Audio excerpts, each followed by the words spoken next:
programa Interação está de volta com Henry Chazan, presidente do Instituto Liberdade. Henry, viemos conversando um pouco no bloco anterior sobre as questões da liberdade de imprensa, da importância. Gostaria de entrar agora em outros tópicos com você. Democracia e propriedade privada, condições fundamentais para que a gente tenha instituições fortes que garantam esses valores universais. Você pode comentar aí na sua visão e na visão do Instituto Liberdade as ideias que são debatidas a respeito desses temas? Os debates são infindáveis, porque quando a gente começa a debater ideias, cada um tem a sua. Às vezes consegue se organizar em correntes, mas cada um tem a sua. Mas a questão da liberdade está umbilicalmente ligada à questão da propriedade privada, dos direitos de propriedade, que hoje em dia estão cada vez mais sob ataque no Brasil. São ataques que a gente às vezes não se dá conta, mas está se rasgando todo o direito material, o direito positivo, as leis, com questões como a questão quilombola, a questão indígena, a questão ambiental. Ou seja, ninguém aqui é a favor, nenhuma pessoa sã vai dizer que é a favor de poluir, mas hoje em dia alguns dos órgãos ambientais estão aparelhados com pessoas imbuídas da melhor das intenções, mas radicais nas suas ideias. Então, as coisas não estão acontecendo por motivos que também, se fizer o teste do bom senso, não, peraí, puxa vida, nós não estamos falando em jogar lixo tóxico para cima, nem lixo radioativo, mas talvez fazer um estaleiro em tal lugar seja importante que 10, 15 mil pessoas possam trabalhar, ou quem sabe eu sou dono desse imóvel, eu trabalho há tanto tempo, não é porque há 200 anos atrás um grupamento quilombola morou aqui, que agora vai se rasgar tudo e se transformar para essa pessoa. E você pode traduzir o que é o direito de propriedade para quem está nos assistindo compreenda melhor? Direito de propriedade é uma coisa tão íntima do ser humano, tão ancestral, que é autoexplicativo. Uma criança, quando defende seu brinquedo, está defendendo a sua propriedade. E o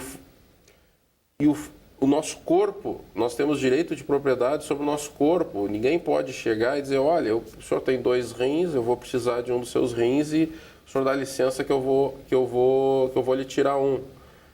E da mesma maneira, a gente precisa ter a garantia da propriedade, seja de poder caminhar aqui, seja eu sair aqui do estúdio, ir até o meu carro e não ser assaltado, porque eu tenho direito de propriedade sobre a minha carteira, sobre o meu celular e sobre a minha vida. Da mesma maneira que eu não posso ter uma fazenda produtiva ou improdutiva invadida. Eu não posso ter invadido porque pessoas, não, veja bem, o senhor não produz as nossas teorias, o senhor não merece ser o proprietário disso. Eu não posso ter minha casa invadida e eu não...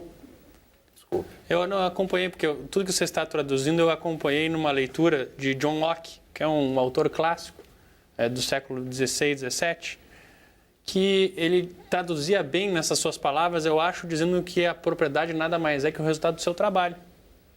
Não é? Na verdade, então você trabalha para conquistar essas coisas. A propriedade é o trabalho acumulado. É o trabalho acumulado. Então, parece que tudo que você está me dizendo é, na verdade, esse conceito que traz toda essa importância. Porque, voltando ao que eu chamo do teste do bom senso, por que eu vou ter um incentivo a trabalhar mais se eu não vou poder ter uma vantagem sobre isso? Então, se tudo vai ser igual, eu vou também me jogar nas cordas. Tem um livro que, inclusive, pode ser comprado no site do Instituto, que é www.institutoliberdade.org.br, que é As Aventuras de Jonas. É um livro que o sujeito cai numa ilha, né, e a primeira, ele sofre um naufrágio e ele acaba chegando numa ilha. Aí ele encontra lenhadores e uma mulher sendo presa. E aí ele pergunta, mas o que está acontecendo? Não, é que nós aqui temos uma maneira de cortar árvores, nós batemos na árvore com esses porretes, e depois de um mês aqui um grupo de 10 pessoas a gente consegue derrubar uma árvore. E essa senhora que está sendo presa, ela inventou um negócio chamado serra, E aí, em meia hora, ela derrubou uma árvore. Isso significaria que todos nós perdemos nosso emprego. Então, ela está sendo presa, porque, evidentemente, ela é uma ameaça para nós. E aí, num outro capítulo... Mas só nesse capítulo, então, ele não conta... Ken Sutherland foi o autor, não foi? Um autor americano. Ele não conta o benefício que a sociedade teria se conseguisse avançar em questões de produtividade e de criar, que aí Schumpeter, que é outro autor, criou a destruição criativa, né? Dizendo... É o que se vê e o que não se vê. Aí entra Frederic Bastiat. É o quanto você, no curto prazo, parece que elimina 9 empregos, porque você tem um, mas, na verdade, você está criando uma indústria nova. Sim, a indústria dá certo. Tem o sujeito que vai, com a abundância e com a fartura de madeira, tem o sujeito que vai fazer um forno para usar toda essa madeira, tem outro que vai abrir uma marcenaria para fazer... Porque vai baixar o preço da madeira. Logo, também vai alguém conhecido nosso que tem uma fábrica de pregos, vai vender mais pregos.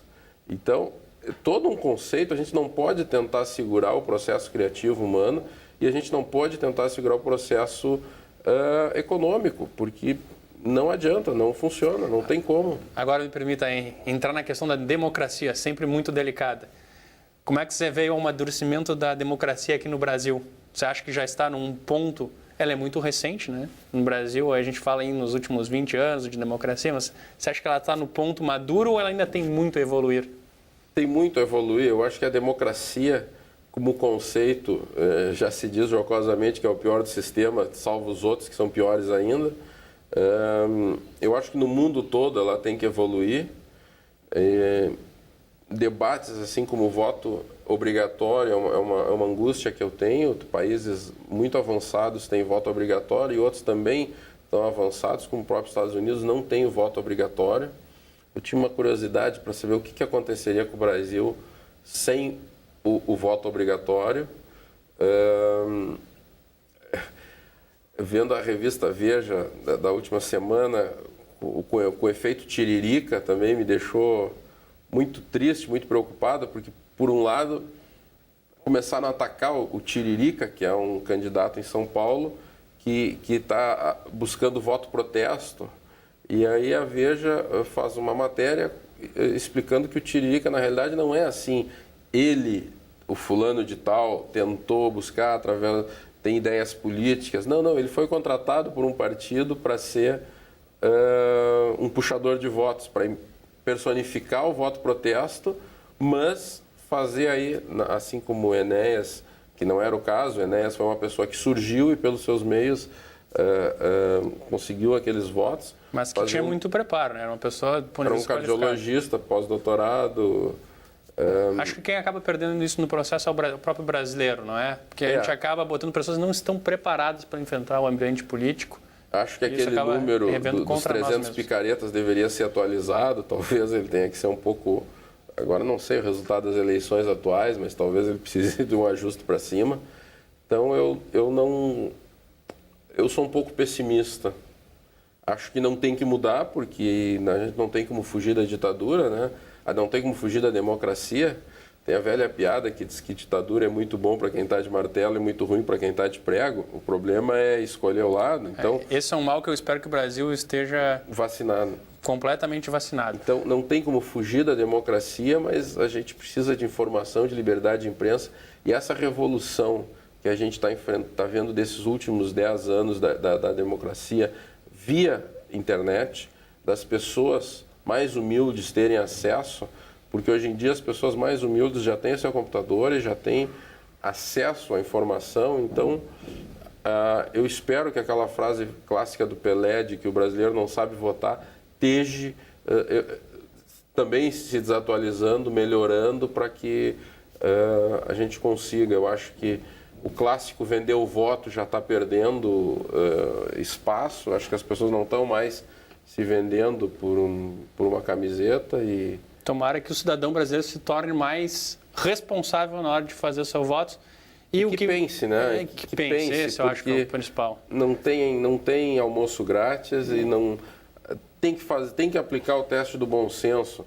E que a democracia seja, na verdade, exercida na defesa daquilo que nós já comentamos, na liberdade de imprensa, de expressão, no direito à sua propriedade, naquilo que você conquistou e principalmente direito à vida, né, que a gente sente muito ameaçado. Eu tenho falado muito, eu tenho repetido essa frase do bom senso, mas isso eu busquei de um dos livros do Buffett, do Warren Buffett, alternando às vezes o primeiro, às vezes o segundo homem mais rico do mundo, e ele é tremendamente conservador nos seus investimentos. Ele, por exemplo, não tem nenhuma ação de empresa de internet, de tecnologia. E ele explica que quando vão propor um negócio novo para ele, o filtro que ele aplica na ideia é explicar para uma criança de 5 anos. Se ele achar que a ideia é simples o suficiente para explicar para uma criança de 5 anos e essa criança entender, é um bom investimento. É um bom investimento. Hein? Quero muito agradecer a tua presença aqui, a conversa, desejar sucesso ao trabalho do Instituto Liberdade, você na figura de presidente, que tem aí uma bela gestão pela frente. Obrigado. E quero também agradecer a presença dos nossos telespectadores, convidá-los a assistir o programa Integração da próxima semana. Muito obrigado e até o nosso próximo programa.